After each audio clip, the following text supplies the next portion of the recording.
여러분 반갑습니다. 우리 벌써 5주차 수업이 되었습니다.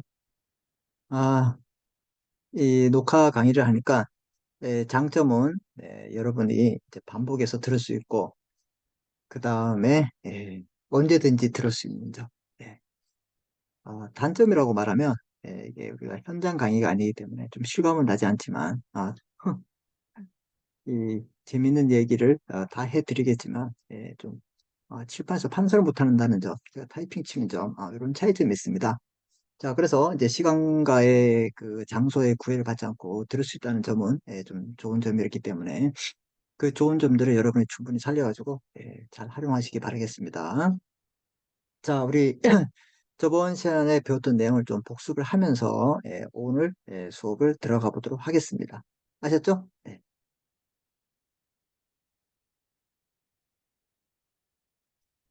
네. 제가 이제 화면을 이제 공유했어요. 하고 자, 우리 저번 시간에 배웠던 내용들을 좀 중요한 내용들을 했죠? 네. 네. 이제 가족의 범위와 친족의 범위는 다르다. 그래서 배우자, 직계월적, 형제자매, 생계를 같이 하지 않아도 가족이 된다. 그 외의 사람들은 이제 가까이 있어도 생계를 같이 해야 된다. 이 가족의 개념하고 또 부양 의무는 다르다. 이거 꼭 기억하라고 했죠, 제가. 자, 그래서, 뭐, 며느리 사이와 이제 장인, 장모, 시아버지, 시엄마 같이 살지 않으면 가족은 아니에요. 맞습니다. 부양 의무도 없다. 같이 살지 않기 때문에. 그런 건 아니다. 틀렸다. 알았죠? 네. 이런 것들을 여러분이 좀 기억하시면 될 것 같습니다. 그 다음에 친족의 범위는, 네, 배우자, 혈족, 인척. 그 다음에 여기 이제 팔촌, 사촌 이내의 인척, 배우자. 인척은 이제 혼인을 통해서 이제 맺어지는 그런 친족 관계를 말하고 있죠. 그래서 여기에는 이제 배우자의 혈족, 배우자의 혈족의 배우자, 그 다음에 혈족의 배우자, 배우자의 혈족, 배우자의 혈족의 배우자, 혈족의 배우자의 혈족이 있는데 걔네들은 뭐라고? 이 인척이 아니다. 요거 기억하시면 되겠습니다. 자, 그 다음에 인척은 이렇게 혼인 관계로 종료합니다. 또 이혼으로 종료되지만 배우자가 사망했으면 종료되지 않느나 그 생존, 살아있는 사람의 일방이 어떻게 해요? 그렇죠? 재혼한테 종료가 됩니다. 이런 것도 기억하시고요. 자, 그다음에 부양 의무가 있죠. 서로 부부는 서로 부양해야 되고 직계혈족, 그다음에 며느리 사위들은 생계를 같이 하지 않아도 부양 의무가 있다. 그다음에 그 밖에 친족은 생계를 같이 하는 경우에 부양 의무가 있다. 이런 것을 여러분이 좀 알아두시면 될 것 같네요. 자, 그다음에 가족과 친족 관련 고소와 처벌이 있죠. 이제 가족과 친족이 되면 이제 고소와 처벌에서 차이점이 있다. 일반인들하고 그런 내용들입니다. 자, 그래서 자기 또는 배우자의 직계 존속을 고조하지 못합니다. 근데 성폭력죄는 예외를 하고 있다 했죠. 직계 혈족, 배우자, 동거 친척 이런 배우자 절도죄, 행령죄에 대해서는 형을 면제하고 일정한 경우에는 그 외의 사람들 간에는 고소를 해야지만 처벌받을 수 있다. 공소를 제기할 수 있다. 그다음에 이 살인죄, 학대에서는 이제 처벌되고 폭행죄는 반의사불거죄를 해가지고 공소 제기할 수 없다. 이런 것들. 자, 그다음에 가정폭력에서는 신체적, 정신적, 재산적 피해를 말하고 있습니다. 그래서 이제 배우자는 이제 배우자였던 사람, 그다음에 계모였던 사람, 현재 그 관계에 있거나 있었던 사람까지 포함된다. 이거 보시면 되고요. 이 행태는 뭐 여러 가지가 있죠. 뭐 명예훼손도 되고 주거 침입, 강간, 유사 강간, 뭐 강제추행 이런 것들도 다 된다. 이렇게 보시면 됩니다. 출생, 사망, 혼인, 이혼 신고, 사망과 출생과 사망은 1개월 이내 행정관청에 신고. 그래서 이제 법원에 하는 게 아니죠. 신고자의 거주지에 있는 주민센터에 할 수 있다. 그래서 제가 말씀드렸죠. 어떤 경우냐.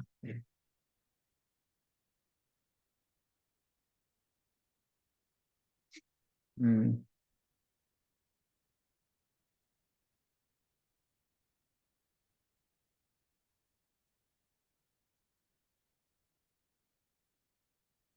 아버지가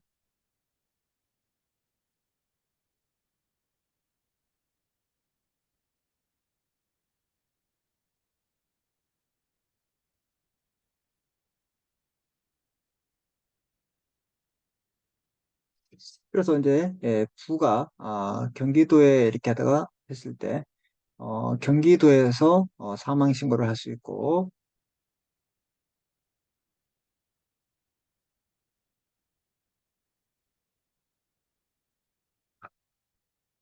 어, 자식의 거주지 서울에서도 갈 수 있다. 이렇게 기억하시면 됩니다. 어디에 사냐? 주민센터에서 할 수 있다. 자, 혼인과 이혼은 무조건 구청이나 구청에서 합니다. 시청이나. 알았죠? 이런 거 보시면 되고. 협의 이혼은 신고해야 되고, 재판 이혼은 신고 효력은 하지만, 보조 신고로서 알려준다. 이렇게 차이점이라는 걸 아시면 되죠? 가족관계 기존의 호주제 같은 경우에 이 네 가지 종류가 있다. 다섯 가지. 하나, 둘, 셋, 넷, 다섯 개. 이런 것들은 나중에 이제 상속 등기할 때 좀 필요합니다. 보시고. 그다음에 가족관계 증명서 이제 본인의 인적사항을 하는데 뭐 부모, 배우자, 자녀 인적사항이 나옵니다. 그래서 나와의 동생 또는 남동생이 이제 뭐 형제 자매임을 나타내는 것은 어떻게 해요? 똑같아요. 나와 동생의 예, 형제 자매임을 증명하려면 부모의 것을 띄어야 된다. 그렇죠? 그러면 이제 이 사람들이 내 형제 자매인 걸 다 나요. 아빠가 엄마가 나오면 밑에 이제 자녀들이 나오기 때문에 이해됐죠? 예. 남인데 거기 나올 리가 없잖아요. 자, 그다음에 이제 재산 상속이 나오는데 이 재산 상속에는 적극재산과 소극재산을 다 포함시킨다. 근데 장례 비용과 묘지 비용은 이제 거기에 포함되지 않는다. 이렇게 돼 있어요. 제가 법정 상속 순위가 있죠. 법정 상속 순위. 1순위 비존 형사 이렇게 하려 했죠. 그래서 이제 배우자는 이제 직계 비속이 있으면 배우자도 1순위, 비속이 없으면 존속과 배우자가 2순위. 그럼 이제 비속과 존속이 없으면 배우자만 있다. 그럼 배우자가 단독 상속이 됩니다. 그 다음에 이제 이 비종과 배우자가 없다. 그러면 형제자매 없다. 사촌. 그리고 이제 다 결론. 어,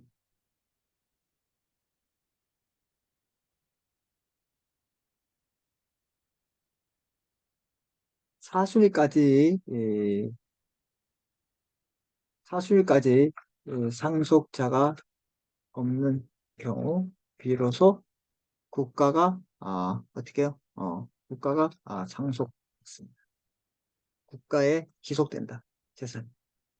그러니까 함부로 국가가 걔네 사적 재산을 함부로 가지 못해요. 이렇게 다 한 다음에 이제 없을 때 가져가는 거예요. 그렇죠? 그리고 상속분은 어떻게 되냐? 배우자는 5화를 가산합니다. 아버지가 사망했을 때 아들 1, 딸 1, 배우자 1.5 이렇게 5화를 가산한다. 자, 그러면 이제 상속 보세요. 아버지 A가 돌아가시고 할머니 있고 아들, 딸, 배우자 있다. 이럴 때는 B가 누구야? B속 이 사람들, 배우자 있죠? 이 사람들이 1순위가 되는 거예요. 자, 아버지가 사망했는데 할아버지 배우자가 있다. 그럼 1순위 비속 없죠? 그럼 배우자가 비속 없죠? 그럼 존속이 있어요? 존속이 있습니다. 그럼 배우자하고 이렇게 존속이 어떻게 같이 된다. 알았죠? 이거 꼭 기억합니다. 자, 그래서 이제 여기 비속, 존속, 형제자매, 사촌인의 반계혈종. 피상속인 돌아가신 분이죠. 아들과 어머니, 여동생, 조카 있을 때 일수자 아들만 상속된다. 뭐 이건 기본이죠.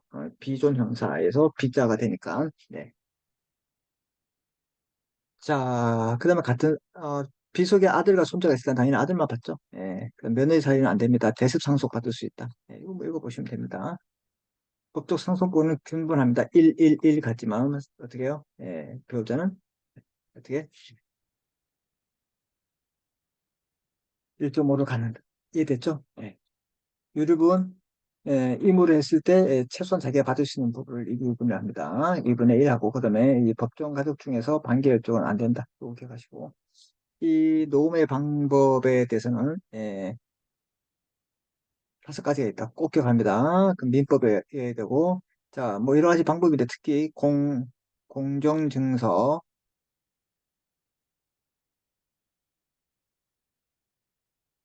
비밀증서, 구수증서 이럴 때는 2인 이상의 증인이 필요합니다.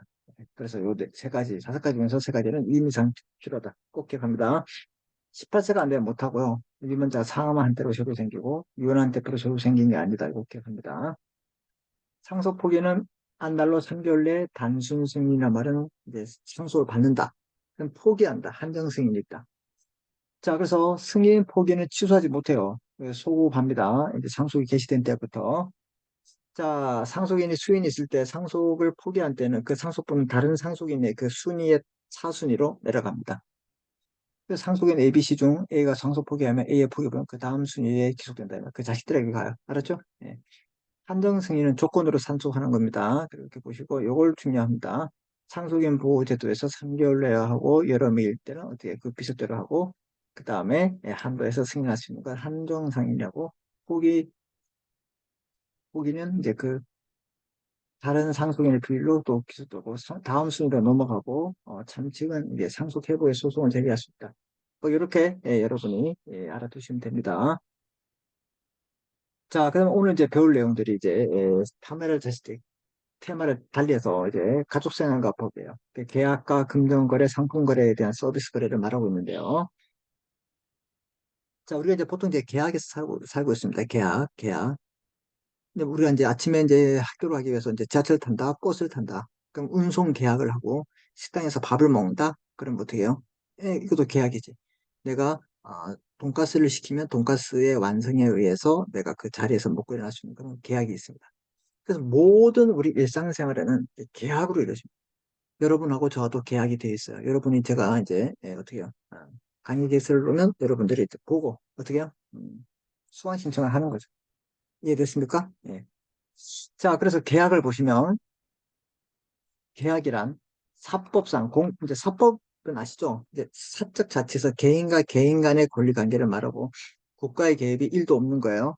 그래서 계약이란 여러분이 버스를 타거나 식당에 밥 먹을 때 국가가 개입합니까? 아, 이건 안 됩니다. 이렇게 타세요. 이렇게 안 하잖아요. 그죠? 그래서 어, 계약이란 사법상 일정한 법률 효과를 발생시키는 목적으로 당사자의 합의예요. 그리고 약관이라는 게 있어요. 약관. 약관은 우리가 이제 은행에 가서 무슨 계좌를 만들 때 보면 깨알 같은 것이 있죠. 그게 사인만 해야 되고 보험에 가입할 때도 보험회사에서 미리 만들어 놓은 글씨가 있습니다. 그걸 보고 틀에 박혀서 똥만 찍는 거예요. 사인만 한 거. 이걸 약관이라. 그 약관이란 계약의 한쪽 당사자가 여러 명을 상대방과 그러니까 보험회사가 보험에 들 수 있는 사람들이 여러 명이 있잖아. 그래서 사람들 일일이 쓰기 복잡하니까 어떻게 미리 다 만들어 놓다 이 말이야. 그래서 여러 명의 상대방과 계획을 세워서 일정한 형식으로 미리 마련한 계획의 내용을 우리가 약관이라 합니다. 약관. 이해됐죠? 네. 자, 그러면 이제 여기 이제 뭐가 중요하냐면 제가 이제 박스에 나와 있는 내용이 나오는데 자, 이 법률 행위라는 용어를 꼭 기억하십시오, 여러분. 법률 행위. 이 법률 행위는 뭐냐? 이 법학에서 가장 중요한 용어입니다. 그래서 이거 오늘 진짜 모르면 안 돼. 약속. 진짜 반드시 알아야 됩니다. 지금 제가 이게 화면을 공유해가지고 제 모습이 이 목소리에 나오더라도 저 얼굴을 꼭 보십시오. 알았죠? 정말 너무 진지합니다. 네, 중요하기 때문에. 자, 법률 행위라 했을 때 잘 들으세요. 의사 표시를 필수 불가결로 한다. 그럼 법률 행위를 할 때는 의사 표시가 무조건 있어야 되는 거야. 그 법률 행위의 핵심은 의사 표시다. 그럼 법률 행위가 뭐야? 했을 때 이 법률 행위를 의사 표시 개수에 따라서 나눌 수 있어요. 의사 표시 개수. 그래서 이 의사표시 개수가 한 개 있는 게 있어. 한 개. 이걸 뭐라 그러냐면 이제 단독행위라 그래. 단독행위도 두 가지가 있습니다. 의사표시를 하고 혼자 내지르는 거야. 이해됐지? 그 다음에 그러면 상대방에게 내지르는 게 있어. 그래서 그게 뭐냐면 우리가 형성권이라 합니다. 권리자의 일방적 의사표시로 바로 법률 효과가 발생한다. 이런 말인데 뭐가 있냐면 취소. 미성년자와 거래했을 때 미성년자 아빠가 이렇게 합니다. 야, 당신 왜 아들 미자인데 왜 얘랑 거래했어? 왜 얘랑 이거 사고 팔았어? 왜 이걸 왜 나의 허락 없이 이 노트북을 사고 팔았어? 이거 취소야. 이렇게 하면 취소란 말이 바로 법률 행위예요. 의사표시예요. 내가 취소한다. 이런 의사표시를 상대방이 딱 떴을 때 바로 법률 효과가 생기는 거야. 상대방이 죄송합니다. 한 번만 봐주세요. 이런 말 필요 없어요. 이해됐습니까? 예, 이게 중요한 겁니다. 그래서 의사표시가 한 개 있는 게 단독행위인데 이 단독행위가 상대방 있는 단독행위가 있다. 이게 뭐가 있냐? 바로 취소 같은 거야. 취소, 해제, 해지, 상계 이런 것들이 있다. 해제는 계약을 그만두고 계약을 막 했는데 계약이 없던 걸 하는 거. 해지는 보험 계약 같은 걸 이제 3년짜리를 들었으면 예, 정기 적금 3년 들었으면 중간에 그만두는 걸 해지라는 거야. 앞으로 계약이 없는 거야. 상계는 얘도 얘한테 돈을 빌리고 얘도 얘한테 돈을 빌렸어. 그래서 서로 우리 그냥 퉁치자. 이게 상계야. 이런 의사표시를 상대방 있는 단독행위라 한다. 그 취소를 보면요. 취소. 처음에는 유효하다가 취소 사유로서 취소권자가 취소라는 의사표시를 하면 처음부터 무효가 되는 거야. 그래서 미성년자와 이렇게 거래하면 샀어. 그럼 계약이 유효해. 근데 법정 대리인의 동의를 안 구하고 했으면 법정 대리인 또는 미성년자가 이거 취소합니다 하면 처음부터 없던 게 돼요. 처음부터. 이해됐죠? 이게 취소예요. 무효는 아예 처음부터 효력이 없는 거야. 제로, 제로, 제로. 네. 해제는 일시적 계약, 매매 계약, 일회성 같은 것들. 집을 사고 팔 때, 이거 없던 걸 합시다. 이렇게 하는 거야. 그것들은 해제란 말이죠. 그래서 우리가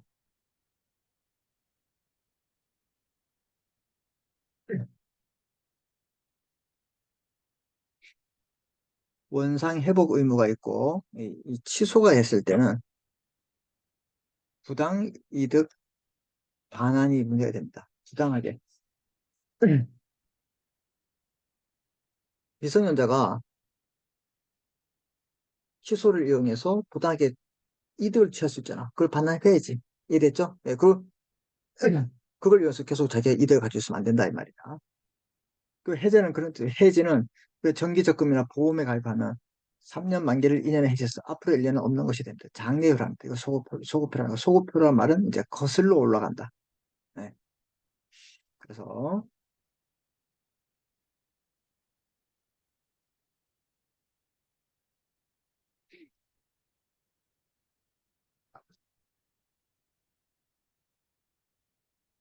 계속했어요. 아빠 우리 앞에서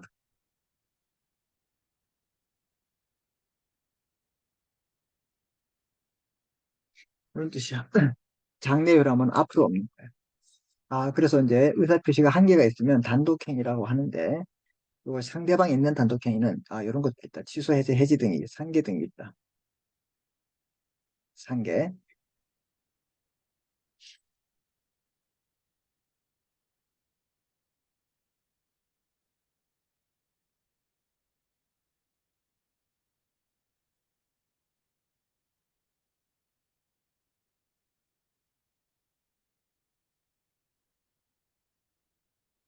합시다. 예. 그 다음에 상대방 없는 단독행위. 의사표시가 한 개 있는데 그러니까 유언 같은 거. 유언. 내가 갑이 죽으면 이 돈을 전부 다 을회사에 주겠다. 이렇게 유언하는 거. 그 상대방한테 할 필요 없어. 자기 혼자 적어놓으면. 이해됐죠? 근데 의사표시 상대방에게 하는 거야. 자기 혼자 하는 거야. 그런 것들. 자, 그 다음에 이 계약 의사표시가 합치되는 것. 즉, 이게 뭐냐면 의사표시의 개수가 두 개.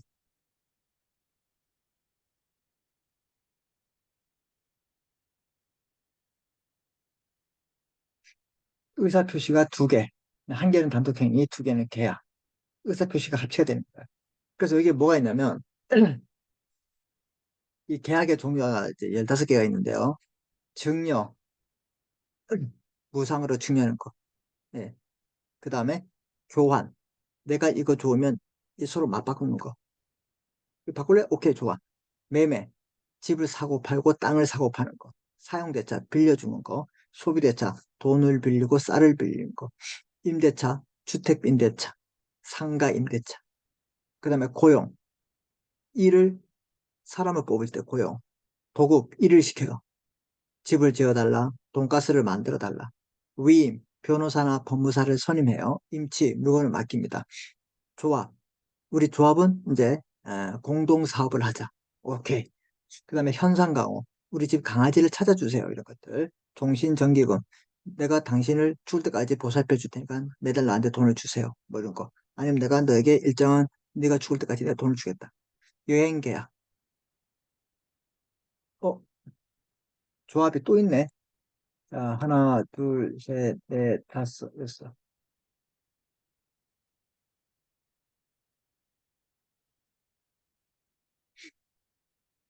화해입니다. 화해.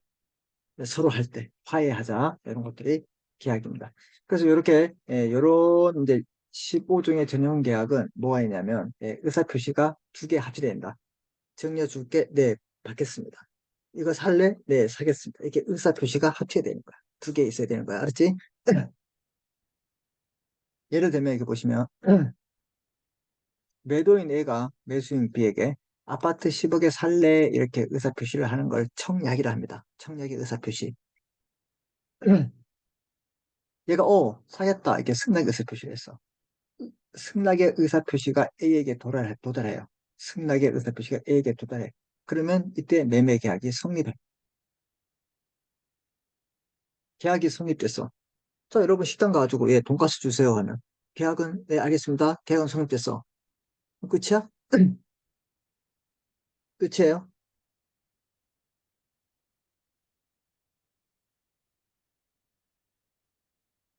끝이냐고. 계속 돈가스 기다리고 있어야 돼, 지금까지. 계약이 이행돼야 돼. 나는 기다리고 아저씨는 돈가스를 만들고 그리고 내가 맛있게 먹었어요. 먹다가 돌멩이가 나왔어. 그럼 계약을 이행하지 않은 거지. 근데 맛있게 먹고 나왔어. 그럼 계약은 끝난 거야. 알았지? 그래서 보세요. 여기도 계약을 이행해야 돼. 계약을 이행을 하면 계약에 이제 효력이 발생할 거야. A가 B에게 소유권을 넘겨야 돼. 지금 얘가 주인, 물건을 파는 사람을 매도인, 사는 사람을 받을 수, 매수인. 이해됐습니까? 자, 그래서 A가 B에게 이걸 팔았잖아. 얘는 돈을 줘야지. 그럼 A는 얘를 뭐 소유권 등기를 넘겨야 되고, B는 대금을 지급해야 돼. 그래서 A는 계약금 1억을 A에게 지급해야 된다. 보통 계약금은 10% 줘요. 그럼 10억에 10%면 1억을 줘야 돼. 이해됐죠? 네. 그리고 만약 계약 해제 시 이 계약이 어긋났다. 그러면 A는 계약금을 100억을, 그럼 2억을 얘에게 줘야 되고, 얘는 이거 사기 싫으면 그 계약금을 포기해야 된다. 이해됐습니까? 이게 계약금 계약이야. 그래서 계약금 줄 때 중요합니다. 여러분 나중에 뭐 전세 구할 때도 3천만 원이 보증금에 월세 50이다. 그럼 3천만 원에 대한 3천만 원에 대한 300만 원 줘야 돼. 뭐 계약금. 근데 그쪽에서 나 이거 집 못 놓겠다 했을 때 9배로 줘야 돼. 600만 원. 그럼 여러분들이 포기할 때는 그 그냥 계약금을 포기해야 돼. 그게 계약금이야. 이해됐죠? 그게 되게 중요합니다. 따라서 A와 B는 동시이행 관계금입니다. 얘는 소유권을 넘기고 대금 지급을 동시에 해야 돼. 얘 일방이 하지 않았을 때 문제되는 거야. 자, 이렇게 어쨌든 이렇게 다 돈도 받고 소유권도 넘겼다. 그러면 이 계약은 이제 소멸을 하는 거야. 이해됐어요? 아니, 여러분들이 운송계약 아침에 버스를 딱 타고 찍었어. 그 아저씨가 이제 계약 성립. 아저씨가 문을 닫으면 승낙. 됐어. 타고 이제 학교로 가야 돼. 계약이 소멸이 되지 않으면요. 계속 타고 있어야 돼. 계속 어디든가 가야 돼. 그래서 학교라는 목적지에 내리는 순간 계약은 끝나는 거야. 그 계약은 있을 필요 없어. 없어. 있을 필요 있어 없어. 없지. 이해됐습니까? 그럼 그 계약은 뭐야? 내가 타겠다. 청약 알았어. 내가 발을 줄게. 계약이 성립하고 쭉 이행되다가 내렸다. 계약이 소멸하는 거야. 그 계약이 아직도 이행됐다. 미치는 거죠, 그게. 돈가스 시켰는데 계약이 계속 있었겠다. 이행된다. 그럼 뭐 기다리다가 뭐 시험도 못 치고 그냥 뭐 늙어 죽습니까? 그런 건 말이 안 되는 거잖아, 지금. 이해됐어? 네. 그래서, 계약이 성립하고, 아니, 여러분이 노트북을 사고 휴대폰을 사더라도 어떻게 돼요? 그 계약이 성립되고 나한테 와야 될 거 아니야. 하자 없이. 그럼 내가 받고 돈을 지불했으면 끝나는 거야. 그냥 그거야. 그게 계약이라고. 이해됐죠? 예. 자, 그래서 이제 이 법률 행위는 의사표시의 필수 부가결 요소인데 이 법률 행위에 의사표시가 한 개 있으면 단독행위라고 상대방이 있거나 상대방 없는 두 개 있으면 우리가 계약처럼 이런 것들을 말하고 있다. 꼭 중요합니다. 그럼 약관 보세요. 은행에 계좌를 개설하거나 보험가입, 상품을 가입할 때 일방이 미리 작성한 문서, 그 특정 다수의 의사표시를 함으로써 계약이 성립합니다. 그래서 이걸 약관이라 그래, 약관. 그냥 우리가 뭐 어디 가입해도 회원 양식이 있으면 다 똑같은 거에 사인만 하잖아. 그걸 약관이라는 거야. 이해됐죠? 네. 자, 이게 이제 오프닝 수업을 했기 때문에 이제 좀 보겠습니다. 계약의 성립 보세요.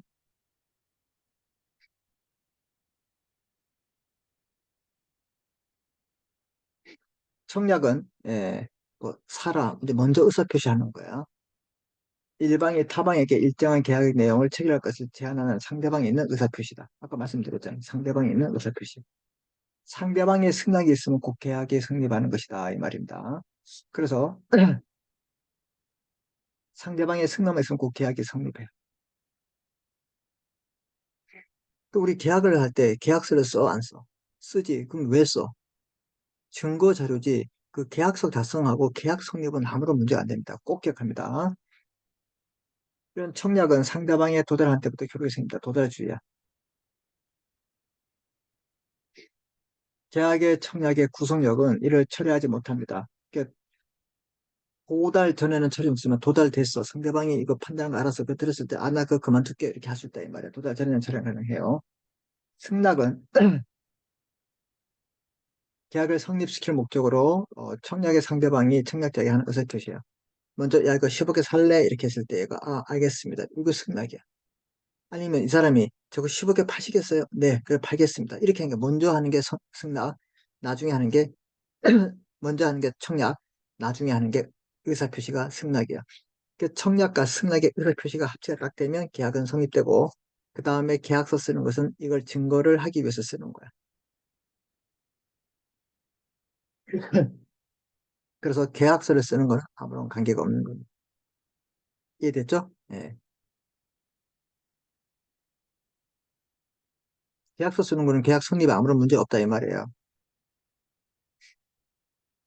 자, 승낙은 계약을 성립시킬 목적으로 청약 상대방이 청약자에게 하는 의사표시로서 청약에 대한 승낙 여부는 자유이나 청약자가 승낙 기한을 정해서 청약을 의사표시할 때는 그 기한 내에 해야 됩니다. 돈 해야 됩니다. 자, 이거 살 거요? 생각해 보시고 일주일 뒤에 답을 주세요. 이렇게 했어요. 그 일주일 뒤에 해야 돼. 근데 이거 10억에 살려 했는데 이 사람이 이렇게 했다가 10년 뒤에 살게. 미쳤습니까? 안 된다 이 말이야. 알았지? 민법은 격지자 간에는 계약은 발송한데 그 효력이 있다고 합니다. 격지자 좀 떨어져 있으면 발송주의야, 발송. 보통은 도달주의. 의사표시가 도달해야 되는데 사람에게 발시만 하면 된다. 이거 격지자는 거리상의 개념이 아니다 이 말이야. 미국에 있는데 우리가 호주에 있다. 미국이나 호주에 있다. 그럼 우리가 이제 카톡이나 이렇게 어떻게 해요? 서로 연락이 되죠. 그럼 격지자가 아니야. 근데 강원도 산골 갔어. 오지에 갔어. 그러면 이 데이터가 안 터져. 그래 통화가 안 돼. 그럼 격지자가 돼. 이해됐죠? 대하자가 말하는 이제 의사성이 원활한 관계를 말하고 있습니다. 자, 그럼 계약의 체결하는 방법은 계약은 구두로 성립하며 원칙이다. 꼭 기억합니다. 청약과 승낙의 의사표시를 합니다. 당사자 사이에 의사표시 합치면 됩니다. 그리고 그 밖에 형식시험 자체가 필요하습니다. 그러면 반드시 계약서를 작성해야 성립하는 건 아니다. 이거 반드시 기억합니다. 이런 것들이 쉬운 문제죠. 예. 자, 하지만 일정한 경우 요식을 요하는 경우도 있단 말이에요. 계약서를 쓰는 경우도 있어요. 일정한 경우에 계약서 작성은 계약 사실과 내용의 명확함으로 법정 분에게 다소 계약서를 쓰는 것도 있겠지만 이렇게 쓰면 이제 법적 분쟁이 발생했을 때 휘말리지 않는다 이런 장점이 있어요. 근데 계약 성립의 원칙적으로는 의사표시의 합치가 그냥 구두 계약이 원칙이다 이 말이야. 이해됐어? 예. 성립, 방법, 효력. 계약이 성립하면 계약 당사자들은 보통 서로 대가적 의무를 부담합니다. 이걸 쌍무계약이래. 쌍무. 서로 의무를 부담한다. 그리고 재산상 출연을 전제로 합니다. 재산상 출연의 말은 돈이 오가야 돼. 이거 우리가 유상계약이야. 무슨 계약? 유상계약. 계약이 성립하면 이제 아까 봐봐봐. 집을 팔았으면 이 사람은 소유권 주고 이 사람은 대금을 주고 서로 대가를 부담하고 재산에 출연이 생긴 거죠. 이제 출연이란 말은 돈을 주고받고 했을 때 플러스 마이너스가 생긴다. 이게 출연이야. 됐죠? 이렇게 이런 쌍무 서로 대가적 부담을 주는 쌍무 계약에서 계약의 당사자는 상대방이 계약의 내용에 따른 채무를 이행할 때까지 자기의 채무를 거절할 수 있습니다. 왜? 이게 동시 이행이잖아. 네가 안 해? 나도 안 해. 이렇게 거절할 수 있는 거야. 또 유상계약에서 계약의 목적물에 하자가 있을 때는 그 채무자가 담보 책임을 집니다. 물건에 하자가 있으면 담보 책임을 집니다. 자, 목적물에 하자가 있는 경우 하자 담보 책임 매도인이 부담합니다. 물건 파는 사람이. A가 하자 있는 물건을 매도한 경우 B에게 부담하는 책임이다. B에게 부담하는 책임을 말하고 있고 B는 그럼 A에게 대금 감액 계약 해제 손해배상을 청구할 수 있는 권리를 취득한다. 이게 바로 하자 담보 책임의 내용입니다. 이해됐습니까? 네. 자, 그 다음에 쌍무 계약에 있어서 쌍무 계약 당사자 일방의 채무가 당사자 쌍방의 책임 없는 사유로 이행할 수 없게 된 때는 채무자는 상대방의 채무 이행을 청구하지 못한다. 채무자 위험 부담제의 원칙이에요. 갑이 배추를 경쟁했는데 을이 상인이 매수를 했어요. 배추 출하하기로 한 날짜에 출하하지 않았어요. 그 와중에 폭우가 내려서 배추가 다 소실되었다. 그러면 을은 어떻게 되는 거야? 어, 갑에게 배추 달라 말을 못하고 갑은 그래도 을에게 배추값을 달라 할 수 있다. 이런 뜻입니다. 예, 이렇게 이해하시면 되고 계약의 해지와 해지 아까 말씀드렸죠. 계약, 법률행위. 자, 계약이란 말은 아까 했죠. 뭐 여러 가지 15개 계약이 있어요. 뭐 매매, 증여, 임대차 이런 것들 좀 다 의사표시 두 개가 합치된다. 이렇게 계약하면 돼요. 이랬죠? 그럼 제가 이제 시험을 냈어요. 이렇게. 다음 중 증여, 사용대차, 예약계약 하에 취소, 해제는 법률 행위의 종류로서 그 성질이 동일하다. 맞았어요? 틀렸어요? 틀렸어요. 얘들은 법률 행위가 많지만 의사표시 한 개인 단독 행위고 얘들은 의사표시 두 개 이상, 두 개가 합치되는 뭐가 돼요? 계약이다. 그게 틀렸다 이 말이야. 꼭 기억해야 돼 이거. 이해됐습니까, 여러분? 예. 이렇게 대면 수업을 해야 재밌는데 그렇죠. 녹화 강의를 하니까 혼자 이렇게 얘기하다 보니까 이게 좀 안 좋을 수도 있습니다. 자, 그래서 여러분들이 계속 보시면요. 어, 그렇게 이제 계약의 해지와 해지에 대해서 제가 설명드렸죠. 자, 그래서 먼저 이 계약 법률 행위 또는 법률의 규정에 의해서 이제 당사자를 우리가 이제 나중에 되게 중요하게 법률 행위란 말은 이제 계약을 했다 또는 법률의 규정이란 말은 법의 규정이 됐기 때문에 제가 의사표시를 할 필요가 없죠. 의해서 이제 당사자 쌍방이나 일방이 계약을 해지 또는 해제를 했을 때는 상대방에 대한 의사표시, 이 형성권이 있죠. 그러면 해지 또는 해제할 때 그 상대방에게 하는 거예요. 알았죠? 쭉. 네. 그래서 계약을 해지 또는 해제할 수 있습니다. 계약에서 당사자 일방이 채무를 불이행할 때, 채무를 이행하지 않았을 때 다른 당사자는 바로 계약을 해제할 수 있는 것은 아니고 상대방의 채무 불이행 사실과 이행 제공의 여건을 알리고 일정한 기간 내에 채무를 이행하라고 알립니다. 이걸 채무라 그래. 야, 너 지금 이거 이행 안 할 거야? 그래서 채무를 불이행하는 경우 있겠지. 이걸 우리가 채무 불이행이라 하는데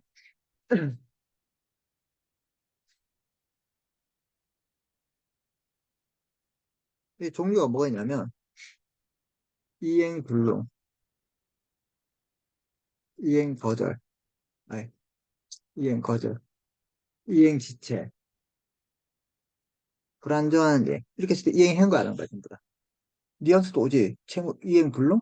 이행할 수 없게 됐다. 이행을 거절한다. 이행을 지체한다. 할 수 있는데 안 한다. 불완전한 이행을 했다. 이랬을 때는 불이행입니다. 그러면 이제 계약을 해지할 수 있는데 이러한 사실이 있는 것마다 바로 계약을 하시는 게 아니고 상대방에게 야 이러이러한 것이 있으니까 나도 이렇게 이렇게 이행 안 하면 최고할 거야. 이렇게 한번 알려주고 그때까지 채무를 이행하지 않으면 그 이행까지 않으면 계약을 해지하는 SPC를 통지한 후에 할 수 있다 이 말이에요. 그래서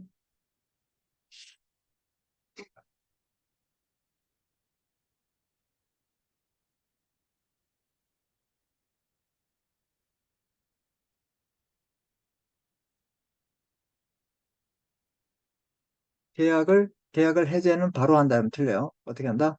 예.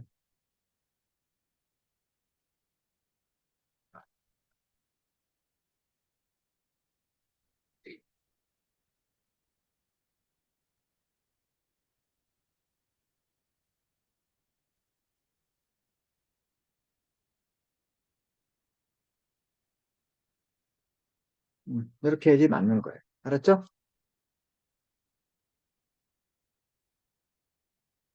이런 것들을 잘 기억하십시오. 해제는 일시적 계약에서 나타나고 소급표가 있다. 이 말은 매매와 같은 한 번의 계약. 식당에서 돈가스 시키는데 이게 계속 계약이에요. 아저씨는 계속 이제 아침부터 줄 때 계속 돈가스 만들고 여러분들 계속 먹어야 돼. 배차에서 죽습니다. 딱 한 번이자 아저씨 돈가스 주세요. 아저씨 순두부 주세요. 딱 한 거잖아. 그래 이런 계약을 그만둘 때는 어떻게 해요? 해제를 한다. 그래서 이런 계약은 그만둘 때는 처음부터 그 계약에 주문이 없었던 걸로 보는 겁니다. 그런데 해지란 말은 계속적 계약이에요. 그러니까 장기간 뭐 정기저축 또 뭐가 있어?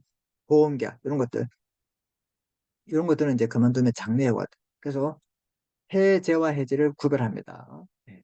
그다음 계약금을 수술한 경우 다른 약정이 없으면 당사자가 착수하기 전까지 계약금의 교부한 측은 계약금을 포기하고 아까 1억이 있을 때 이 사람 포기하고 계약금을 수령한 측은 뭐 한다? 예, 두 배로 갚으라 이렇게 합니다.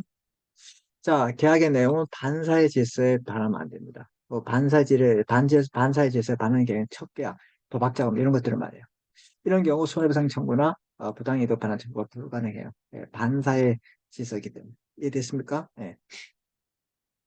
우리가 민법 103조라 그래요.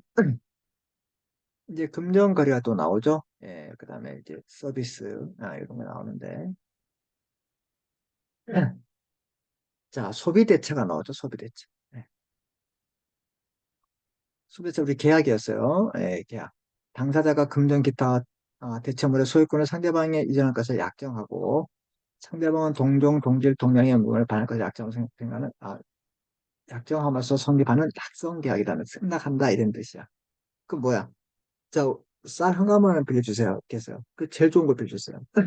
쌀 갚을 때 한 가마를 줬어. 근데 제일 질 나쁜 거 줬다. 안 돼. 왜? 동종, 동질, 동량의 물건을 줘야 된다 이 말이야. 돈 100만 원 빌려주세요. 예. 5만 원권으로 순장 줬어요. 갚을 때 100원짜리로 다 줬다. 그렇게 하면 안 되죠. 이해됐습니까? 자, 그다음에 소비대차 계약은 이제 소비대차 계약이 뭐야? 그러면 예? 뭐냐? 대출, 돈 빌리거나 은행에 개인에게 그다음에 뭐야? 쌀, 그 맥주, 빌리는 거, 돈을 빌린다.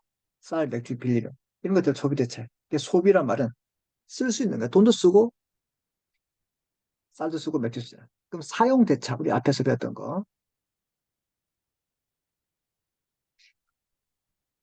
사용대차는 뭐야? 이제 무상으로 빌려주는 것, 빌려주는 계약이야. 옆에 친구에게 샤프심 하나만 빌려줘. 볼펜 하나 빌려준다. 10분에 500원. 확. 그게 바로 사용대차. 임대차는 뭐야? 이 유상으로 빌려주는 거죠. 주택을 빌렸다? 빌린다. 주택을 빌리면 주택임대차. 상가를 빌리면 상가임대차. 이런 것들 우리가 배워야 돼. 소비대차는 이제 먹고 마시고 쓸 수 있는 걸 빌리는 겁니다. 소비대차 계약 후 계약의 내용에 따른 이행이 없을 경우 채무 불이행이나 불법행위 책임을 물을 수 있다.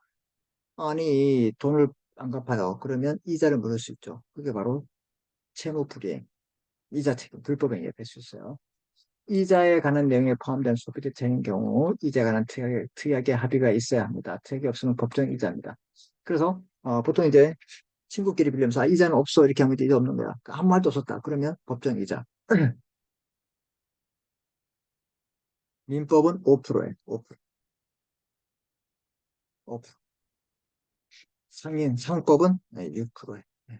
이게 법정이죠. 묻는 거예요. 알았죠? 네. 자, 그다음에 차용증.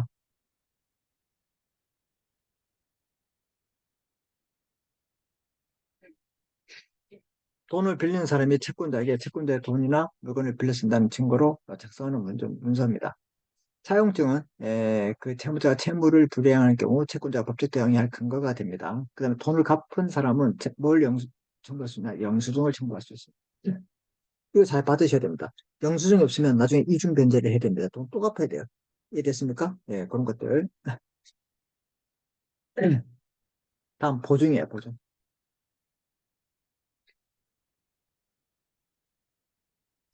그리고 돈을 금전 소비대차만 돈을 빌릴 때 채무자가 계약을 이지 않고 채무 내용을 이행하지 않을 경우에 대비해서 채권자가 채권을 확보하는 방법으로 채무자 이외의 제3자에서 채권을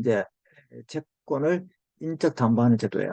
그래서 우리가 보증 계약 시 보증인이 갚게 될 채무 상환을 서면을 미리 통지 않으면 이제 보증을 물어야 되는데 아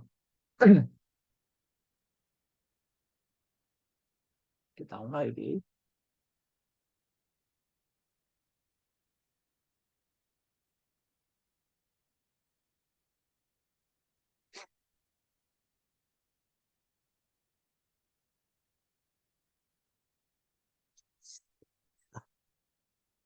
보증인 나와 보증인 보증인을 세우죠.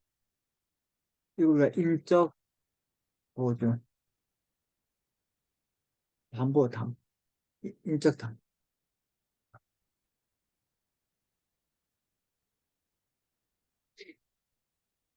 그 저당권을 설정한다. 아파트 돈 빌리려고. 이건 우리가 물적 담보야. 그래서 우리가 이제 보증 같은 거 쓰면 절대로 쓰면 안 돼. 아빠가 써달라 했다? 써줘도 안 돼. 엄마가 안 돼. 친구 절대 안 돼. 그럼 그 친구에게 뭐 해야 돼? 돈을 그냥 다 줘. 이해됐어? 다 줘, 그냥 다 줘. 응. 그래야지 의리가 상하지 않습니다. 아셨죠? 네. 자, 공증. 국민들의 거래와 증거를 보존하고 할 수 있게 해서 우리가 특정 사실이나 법률의 정보를 공적으로 증명하는 제도가 그 공증사무소에 맡기는 거죠. 이걸 공증이라는 거예요. 이해됐습니까? 예. 그럼 채무를 이해하는 방법은 뭐예요? 변제를 합니다. 자, 변제를 해야 할 사람은 채무자. 변제란 말은 돈을 갚는 거야. 변제 뭐라고? 쉽게 말하면 뭐 상환하세요 이런 말도 거의 비슷해요. 상환한다. 갚는다. 이렇게. 그럼 돈 갚아야 할 사람은 채무자, 빌린 사람. 돈을 받을 사람 권리자, 채권자, 의무를 부담하는 사람 채무자. 이랬죠? 그래서 변제를 해야 할 사람은 채무자지만 누가 갚아도 상관없는 것은 제3자도 할 수 있다 이 말이야. 그 엄마 아빠 대신 갚아주고. 이랬죠? 예. 대물 변제, 대물이라 대신 갚는 거야. 가름해서 본래 그 돈을 1,000만 원 갚아야 되는데 현실적으로 어떻게 돼요? 돈이 없어. 그럼 자기가 가지고 있는 유일한 상가를 팔 수 있어. 그걸 대신 하겠다. 그래서 본래 그배 대신해서 다른 걸 갚은 걸 뭐라 한다? 그렇죠. 대물 변제를 한다. 아까 상계했죠? 채무자가 채권자의 빚이 있는데 마침 채권자도 채무자에게 빚이 있는 경우 서로 상쇄시켜 퉁치는 거야. 상계하려면 각자의 빚이 모두 갚으시게 돼야 돼. 상계 적상이 있어야 된다. 그래서 그 빚만큼 액수가 없어지는 거예요. 이해됐죠? 예, 서로 퉁치는 거. 공탁이란 말은 이 돈이나 금전 등 가치가 있는 증서 및 기타 물건을 법원 공터소에 맡기는 것이 하는데, 여기는 변제본다. 돈을 갚기 위해서. 그다음에 보증, 이게 지평공탁인데, 특히 왜 필요하냐면, 이게 필요해요. 이것 때문에 필요하다. 사채업자에게 돈을 빌렸어요. 근데 이 사람이, 사채업자가 오늘까지 돈을 다 주려고 했는데 이 사람이 안 받아. 그리고 막 돌아다니는 거야. 그리고 지연되는 순간만큼 이자를 받는 거야. 나쁜 놈이죠. 돈 안 갚으면 안 갚는다고 그러고, 갚으려고 그러면 또 도망 다니고. 왜? 이자를 받기 위해. 이렇게 하기 위해서는 공탁소에 공탁을 하면 됩니다. 이해됐습니까? 사채업자가 빌려준 돈을 일부러 받지 않으려고 할 때 기피하는 대응 방법에 기피하는 행위에 서 대응할 수 있는 방법을 말하고 있습니다. 이해됐죠? 그래서 이런 것들 여러분 이제 변제할 수 있는 방법에 대물 변제, 아니, 변제, 대물 변제, 상계 공탁 이런 개념들을 여러분이 알아두시면 돼요. 이해됐습니까? 자, 그 다음에 이제 그 상품이나 서비스를 잘못 구입했을 때 상품 구매 계약을 취소한다. 우리 취소란 말을 우리 아까 배웠죠? 예, 소급해서 처음부터 업종이 된다. 취소는 일단 유효하게 성립해요. 그런데 행위 시에 소급합니다. 왜? 미자하고 계약했는데 계약 장 계약은 아무런 하자가 없이 잘 됐어. 끝나고 보니까 얘가 미자란 계약을 한 거야. 그래서 보통 대인이 취소했을 때는 그 계약은 업종이 되는 거야. 무효가 되는 거야. 이게 취소야. 알았죠? 그래서 행위시로 소급해서 무효가 됩니다. 취소의 의사 표시를 말하고 있고, 취소할 수 있는 계약이라도 취소권자가 취소권을 포기하거나 추인하거나 행사기간 경과로 취소권이 소멸하면 그 계약은 유효를 한 것으로 확정된다. 이 말은 뭐냐면 부모가 그 사실을 알고 있는데 취소권을 행사를 해야 되는데 행사하지 않고 가만히 있었어. 그럼 이 미성년자와 거래한 상대방은 불안하잖아. 그지? 야, 이거 내 미성년자와 한 것 같은데 너 이거 인정할 거야? 아니면 계약을 없앨 거야? 이렇게 빨리 확답을 줬는데 아무 대답이 없어. 이럴 때는 어떻게 유효하게 된다. 알았죠? 그게 바로 요 얘기야. 취소할 수 있는 계약이라도 취소권자가 취소권을 포기하거나 추인하거나 행사기간 경과로 취소권이 소멸되면 이제 취소권을 행사할 수 있는 기한이 이제 그 행사권이 소멸돼서 그러면 이 사람이 취소할 수 있어 없어? 없지. 그럼 그 계약은 유효하게 된다. 이해됐습니까? 미성년자가 법정 대리인 동의 없이 계약을 체결한 그 미성년자와 그 법정 대리인은 계약을 취소할 때 꼭 기억합니다. 그럼 미자와 계약한 상대방은 누가 취소할 수 있는 거야? 미자도 할 수 있고 미자의 아빠, 엄마도 할 수 있는 거야. 법정 대리. 알았죠? 요거 꼭 기억합니다.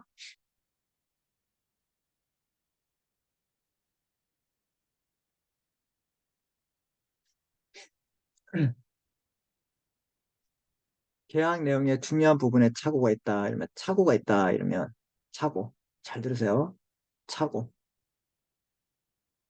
A 토지인데 B 토지를 팔았어. 사기를 당했어. 사기를 당해서 속았어. 그래서 집을 팔았어. 강압적이야. 그리고 집을 또 팔았어. 이것들은 전부 다 취소할 수 있어. 알았죠? 이거 기억합니다. 사고, 사기, 강압적. 이거 우리가 강박이라 합니다.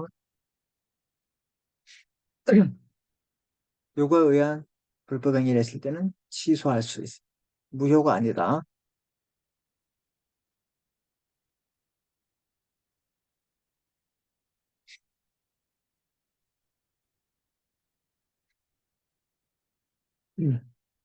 그다음 철회해보세요, 철회. 거두어 들인다 이런 뜻이야.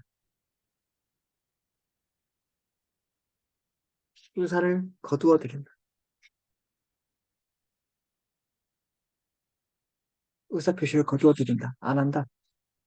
청약 의사가 상대방의 도난 이후에 철회할 수 없는 것이 원칙이나 소비자 그 한 번 뭐야? 내가 상담 말을 했을 때, 이거 업종을 할게. 이거 못한다, 이 말이야.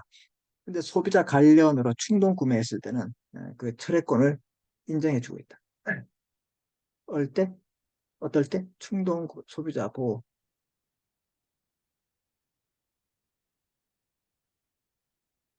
요거 기억합니다. 그래서 이제 방문 판매, 방판이라죠. 14일 이내 철회할 수 있습니다. 할부 거래, 7일 이내. 카드 막 100만 원 질렀어요. 우리 때는 지르고 막 이렇게 하는 걸 지름신이라고 그래요. 돈을. 요즘은 보니까 이걸 뭐 플렉스 한다? 막 그런 말 쓰는데. 좀 신조. 우리 때는 막, 질러, 질러, 질러. 그 지름신. 요즘, 막 요즘 막 플렉스 한다. 이렇게 말씀인데. 글쎄요. 그래서 할부했을 때 7개월. 막 글렀는데, 500만 원입니다. 현타가 왔습니다. 그래서 어떻게 해요? 3개월로 5개월을 해주세요. 이렇게 일시불로 할까요? 아니요. 전자상가를 동시 판매. 아유, 인터넷으로 사고, 홈쇼핑에서 사고, 이렇게 했을 때는 7일 이내. 요거 꼭 기억합니다. 이때는 철회 가능하단 말은, 반품할 수 있다, 이 말이에요. 알았지? 예. 기억해요. 그 다음, 제조물 책임법에 따라서, 제조물 책임법에 따라서, 제조물의 결함으로 생명, 신체, 재산상의 손해가 입은 경우에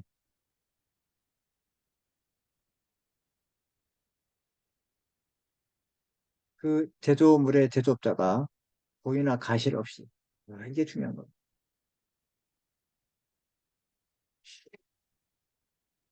이게 무슨 말인가?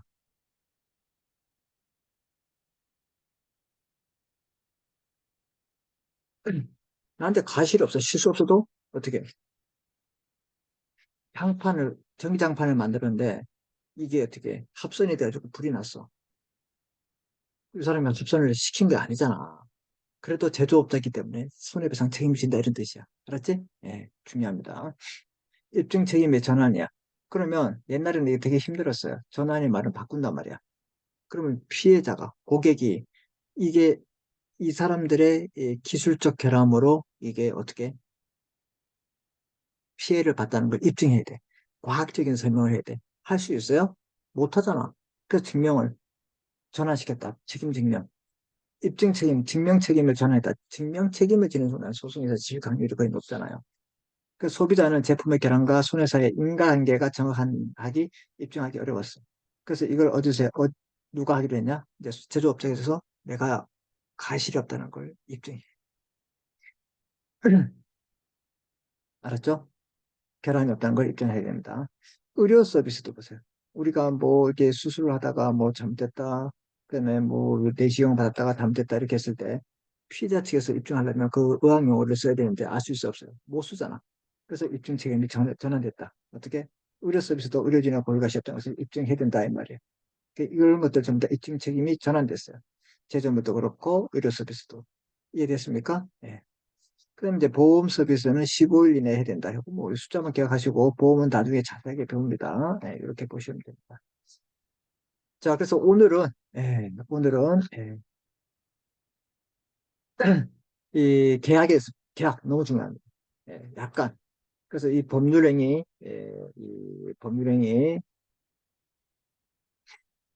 의사표시의 불가결의 요소로서 뭐가 있냐면 그래서 보세요.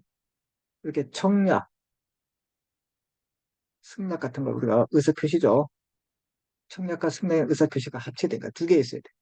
이렇게 되는 게 바로 이런 것들. 이런 것들. 그 다음에 얘는 이제 의사표시 이런 것들은 하나만 있으면 돼요. 알았지? 하나. 그래서 상대방 있는데 얘는 상당히 없이 할 수 있는 거죠. 이런 것들 상당히 중요합니다. 그래서 계약에 성립하고 그다음에 체결하는 방법, 효력 이런 것들 마련하고 계약의 해지와 해지에 대해서 설명했고요. 그다음 계약금, 계약, 금전, 소비대차 개념들 보증, 공증 이런 것들 여러분이 한번 쭉 살펴보시면 됩니다. 아셨죠? 네, 이렇게 여러분이 이제 보시고 이렇게 다음 시간에는 우리가 이제 부동산 거래 이런 것들을 한번 우리가 공부해 보도록 하겠습니다. 아셨죠? 네, 이렇게 보시고 열심히 공부하십시오. 하고 우리 다음 시간에 또 만나겠습니다. 수고했습니다.